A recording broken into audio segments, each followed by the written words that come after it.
दोस्तों, हमारी ऐतिहासिक श्रृंखला तारीख़-ए-हिंद और इस्लामिक आक्रमण के पार्ट 2 में आपने जाना कि कैसे राजा दाहिर सेन की बेटियों ने अपने माता-पिता और अपने राज्य के साथ हुए अत्याचार का बदला लेकर बिन कासिम को मौत मुहैया करवा दी और दोनों ने बाद में आत्महत्या कर ली। हज़रत मुहम्मद साहब के जन्म और मृत्यु के बारे में तथा शुरुआती खलीफाओं के बारे में, साथ में हज़रत मुहम्मद साहब के इस्लामिक तंत्र प्रबंधन के विषय में भी। नमस्कार, जय हिंद दोस्तों। आप देख रहे हैं हमारा knowledgeable channel real great India और आज हम आपके लिए लेकर आए हैं तारीख़-ए-हिंद और इस्लामिक आक्रमण श्रृंखला पार्ट 3, जिसमें आप जान पाएंगे सन 712 में बिन कासिम के आक्रमण के लगभग 276 वर्षों के लंबे अंतराल के बाद सन 986 में भारत पर पहला तुर्क आक्रमण, जिसे अलप्तगीन के गुलाम और फिर दामाद बने सुबुक्तगीन ने पंजाब के हिंदू शाही वंश के राजा जयपाल के राज्य पर किया और उसे परास्त करके बहुत सी धन संपदा लेकर अपने राज्य गजनी लौट गया। दोस्तों, अगर आप हमारा चैनल पहली बार देख रहे हैं तो प्लीज़ चैनल को सब्सक्राइब जरूर करें। और अब हम पलटकर फिर से विषय वस्तु पर आते हैं। दोस्तों, इन 276 वर्षों के लंबे अंतराल में लगातार अरब द्वारा संचालित इस्लामिक तंत्र प्रबंधन जोरों से विकसित होता रहा। बिन कासिम ने अरबी इस्लामिक शासन हिंदुस्तान के बड़े से भूभाग पर पहले ही कायम कर दिया था, जिसमें समय समय पर गवर्नर नियुक्त होते रहे। छोटी बड़ी हिंसा, मारकाट, एक दूसरे पर आक्रमण करना और सत्ता पर कब्जा करना चलता रहा। सन 661 ईस्वी में जब रशीदुन खलीफाओं का दौर समाप्त हुआ और उमैयद वंश के खलीफाओं का दौर आया, जो सन 661 ईस्वी से सन 750 ईस्वी तक रहा। इस दौर में पूरी दुनिया में इस्लाम का प्रचार प्रसार बड़ी तेजी से किया गया। खलीफाओं द्वारा फकीर भेजकर और व्यापारियों के द्वारा पूरे विश्व से सूचनाएं इकट्ठी करके आक्रमण करना, सत्ता कायम करना, बाद में इस्लामिक गवर्नर नियुक्त करना। फकीरों और व्यापारियों ने जासूसी करके पूरे विश्व में इस्लाम को बड़ी तेजी से फैलाया। इसी इस्लामिक तंत्र प्रबंधन ने भारत में भी बड़ी तेजी से पांव पसारे और अफगानिस्तान जैसे भारत के हिस्से अपनी अलग पहचान बना पाए। जहां तहां इस्लामिक सत्ता कायम होती चली गई। दोस्तों, इसी दौरान चीनी मूल के लोग, जहां आज का तुर्की देश है, वहां इस्लाम पहुंचा और वो चाइना मूल के लोग इस्लाम के अनुयायी होकर तुर्की को इस्लामिक देश बना डाला। दोस्तों, भारत में सन 986 ईस्वी में सुबुक्तगीन के आक्रमण की पृष्ठभूमि कैसे बन पाई, पहले हम इस विषय पर चर्चा कर लेते हैं, तभी हम आगे भारत के बदलते परिवेश को ठीक से जान पाएंगे। तो दोस्तों, आपने गौर किया होगा, अभी एक नाम आया था, अलप्तगीन। ये अलप्तगीन कौन था? चलो यहीं से शुरुआत करते हैं।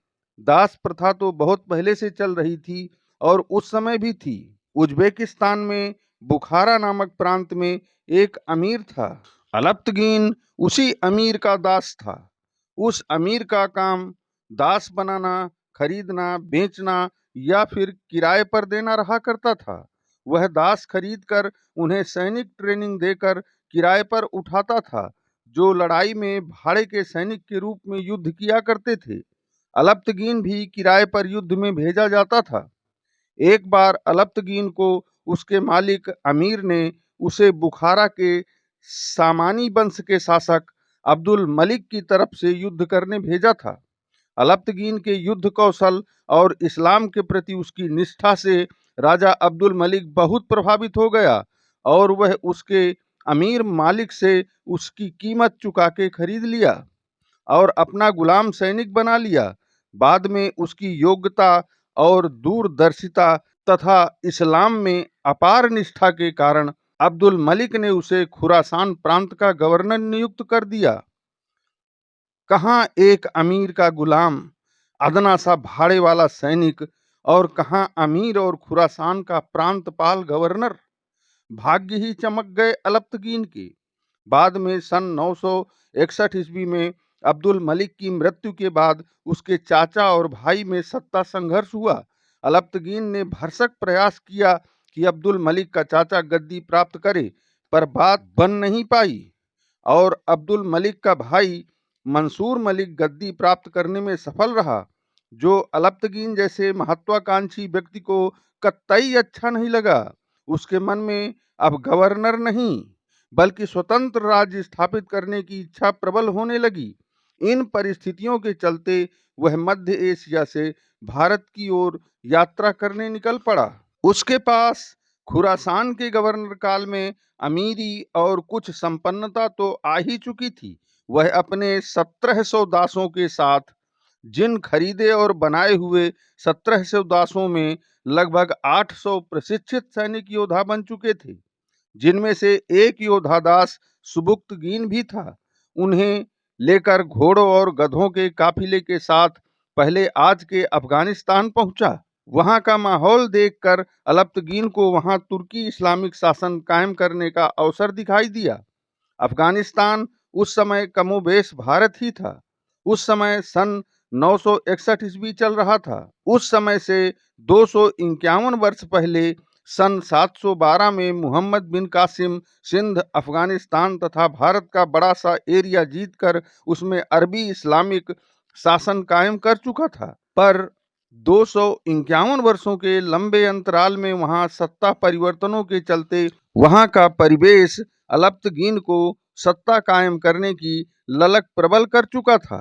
इस्लामिक कट्टरवाद के चलते अलप्तगीन ने अपने 800 सैनिकों के साथ गजना नामक शहर पर आक्रमण कर दिया।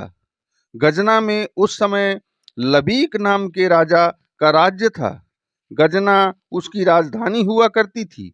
वह संभवतः कुषाण वंश का राजा था। अलप्तगीन की सेना बहुत छोटी थी, फिर भी वह सूझबूझ और साहस के दम पर विजयी रहा और लबीक को समाप्त करके वहां का शासक बन गया। सबसे पहले उसने राजधानी गजना को गजनी बनाया और फिर तुर्की की तुर्क इस्लामिक सत्ता कायम करके एक स्वयं का शासन कायम किया। अलप्तगीन को अपने दास सुबुक्तगीन पर बड़ा ही भरोसा था। वह उसकी नज़र में बड़ा ही कट्टर, काबिल और इस्लाम के प्रति निष्ठावान इस्लामिक योद्धा बन के उभरा था। अलप्तगीन गुलाम सुबुक्तगीन से बहुत प्रभावित था, अतः उसने सुबुक्तगीन से अपनी बेटी की शादी करके उसे अपना दामाद बना लिया तथा उसे अपने जीते हुए प्रांत का गवर्नर नियुक्त कर दिया। साथ ही उसे अमीर उल उमरा की उपाधि से नवाजा। अलप्तगीन का जन्म सन 901 ईस्वी में उज्बेकिस्तान के बुखारा प्रांत में हुआ था। पहले वह दास था, आप जान ही चुके हैं। उसका शासनकाल बहुत थोड़ा ही रहा, लगभग 2 वर्ष। वह गजनी की गद्दी पर सन 961 में आसीन हुआ और सन 963 में उसकी मृत्यु हो गई।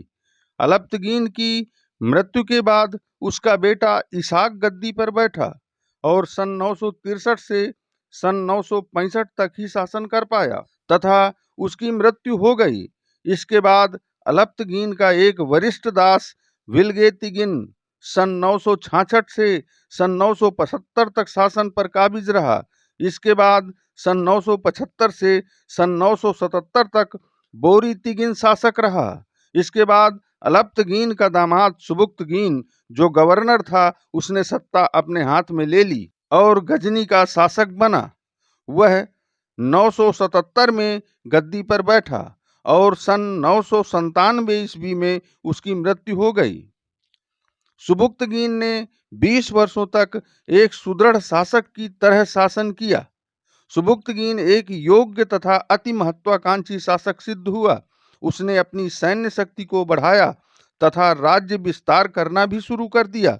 उसकी बढ़ती हुई ताकत कमजोर करने के लिए पंजाब के निकटवर्ती हिंदू शाही राजा जयपाल ने योजना बनाकर सुबुक्तगीन के राज्य पर आक्रमण कर दिया।